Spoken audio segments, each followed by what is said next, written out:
My name is Archbishop Christopher Coyne, and this is Coffee with the Archbishop. And joining me today is Sister, because that's my Boston accent, Sister. Although even if I was Boston, hi, Sta. We make it even. We say Sta. Sister. Sta. Yeah. Sister Cecelia, who is a sister of the Sacred Heart, Apostles of the Sacred Heart of Jesus. Yes. Okay.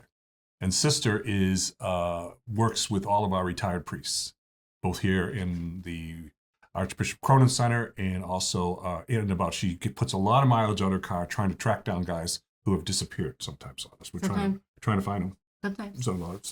So she takes care. She rules, by the way, she rules this place. I just want you to know that. I do not. You do too. You make, the rule. You keep us in line. Not only the old guys.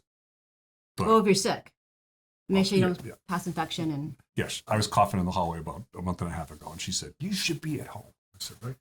So I did. I went home and all those things. So how long have you been with the community? I've been with the community. I was a transfer, so I came in 2011. 2011. Yes. And what was your original community? It's just a Mercy of Alma. Okay. So yeah, I'm out in Michigan. Michigan, right? Alma, Michigan. They do a lot of good work out there too. Yes. Yeah. Healthcare. Yeah, healthcare and also some education and all that. But they also run healthcare, but they also run a clinic for people women who deal, and especially women dealing with depression. But we've sent some priests out there too. When I was in Burlington, they went out there. They're very good about it. And the thing that's really great about what they do, which you do, is they treat the whole person. They check physically, spiritually, psychologically, and all that. Yes. So you're here working. Did you start out working here at the Archbishop Coyne Center? So I first came just working upstairs under Archbishop Mansell in 2007, end of 2007, 2008 really.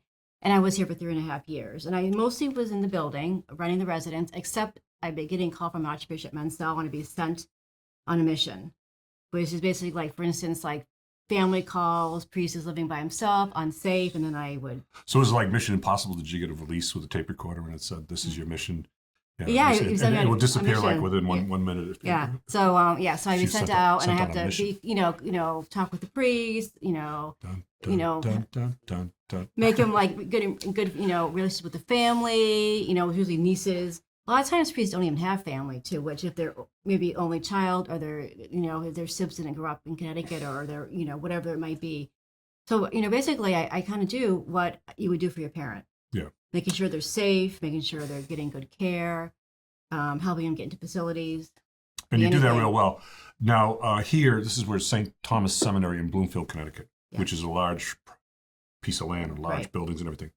But we refer to upstairs, it's the second and third floor of a wing. Right. But we're also expanding to the front now with some suites there. Right. Tell our viewers about the Archbishop Coyne Residence of Priests. How many guys are there? Okay. There's a certain level of care, but once they get to another level of care, they have to go into nursing care. Explain about the residence. So we're independent living with assistance. Almost like, because most people that are in assisted living, most of them are not getting the nursing care in assisted living. They're living independently and receiving like laundry service, food service, what else? Laundry, food service, laundry, and housekeeping. But you also make sure they take their meds. Right. And you transport them back and forth. Right, we take them to if they can't appointments. Drive. Right. Because what we do is, and I get great support from you, is that often we have our priests, they want to keep on driving and they shouldn't be driving and they're not safe. And so we have to, intervene sometimes. We write to the doctors, let them know. And I always call, when I call a priest doctor, I always start out saying, I know you can't talk to me, but I can talk to you. Because I'm not under HIPAA. I'm a mandated reporter, as you are, too, with the elderly, too. So that's how I kind of get into the situation and to get the ball rolling and getting him help. And often the doctors are they want to help. But we still have a guy who's told not to drive, and he's still driving. Which, we have many. I know. So, that's just... Yeah. Now, when I was in Burlington, Vermont, we had a couple of old gents in our residential care home who were beginning to deal with dementia and forgetfulness. Yeah. So we put trackers on their car. They didn't know it. Yeah. I put one on the back and one on the front. So Yeah. so if they disappeared, we can at least kind of locate where they are. Because there was a tragic one in Maine where this is like 4 or 5 years ago. Happens, yeah. Remember, he drove into the middle of the Maine woods and they didn't find him for like 5 months. Right. He got lost. Right. Or the car breaks down, they get lost and it's wintertime and it's, 20 degrees outside or colder, and then they... Yeah, but our folks at home have to deal with that, like you said, with their parents too. Yes. I mean, trying to take the car keys away from somebody Yeah. who's like your parents is hard enough. Trying to take it away from a priest who's you're Right. not really their guardian. Right. Right. Is hard too, but we try and do the best we can. Yeah. But you do the best you can, because you say to the guy, look, you can't be driving anymore. We'll get you where you need to go. Yes, we do. Especially if they live here. Even out, that live out there too. If they don't have like close friends or family, then we'll figure out something else. Yeah. Now I'll tell you a funny story. There was a guy in one of our residential care homes who they weren't supposed to have liquor in their room. Okay, but he liked to have like a little Southern Comfort Manhattan every night. And it was the world's worst kept secret. Everybody knew he had it. But he wanted to keep driving because he had to stop at the drugstore every Friday. Yeah. Right. So he said to Charlie, finally said to Charlie, we'll go to the liquor store for you and get the bottle. Right. You can't be driving anymore. Right. So he said, okay. Yeah. So that was the whole, so. But he got his Manhattan, which actually wasn't good for him because it's so much sugar, but that's another story. Right. Yeah, we have, often priests, they like to drink.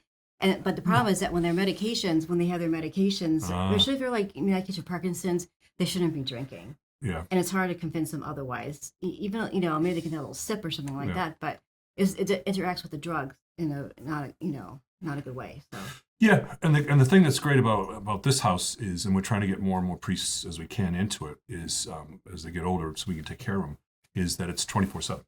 Yes. And right. So it's not like they're in their home by themselves. Right. You don't find out about stuff.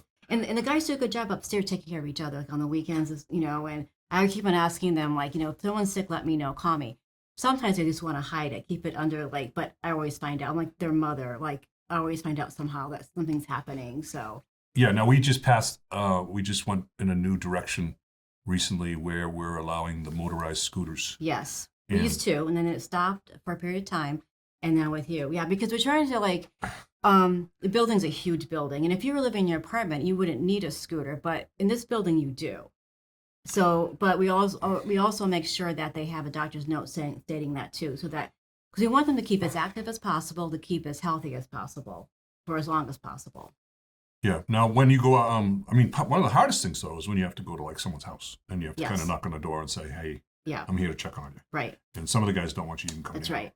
Yeah. And so it's sad when you find out that, a guy had been, we found out that a guy had been laying on the floor in his apartment for 2.5 days. And, yes. And then, we find out that a guy's been in the emergency room for a couple of days. Right. Or even in a hospital, and no one's been visiting him. Right. Because they don't call us. Right. It's just really sad. Right. But right. the fact that you're able to keep track of where people are, in fact, and have Father Van Karen, who works with you, call every once in a while for a wellness check and all this other stuff like that. Right. So, and then I interact with a lot with families too, making sure they know that there's support from us. Now, you got some good staff up there. Yes. You got CETA. And then you have the housekeeping staff and stuff like that. Yeah. And the men upstairs are wonderful. They're really great group of men, priests. They mass together in the morning. They, visit each other, if they're sick in their room and in communion. They're very attentive. Yeah, Bishop Rosas is up there. He just turned 90. Yes. And then who's older? Southern Dali's the oldest, 92 or 93. This year, at least one more turning 90. I think that taking good care of them, they live longer. That doesn't help the actuarial table, so no, maybe we need to do something about that. I know. Okay. Plus we care. Well, hey, how do you take your coffee? I take my coffee with coconut milk. Okay, well, we don't have any of that. So that's why you haven't been touching it. That's why you haven't been touching it. Yeah. All right. Well, thank you for coming in. Well, thank you. And I know you have to run out to see Archbishop Mansell. Yes. And so he lives in another house off campus, so we're going to go see him. Yeah. Right. And this is Coffee with Archbishop. Thank you, Sister, for being with us. And God bless everyone. Right. Bye-bye.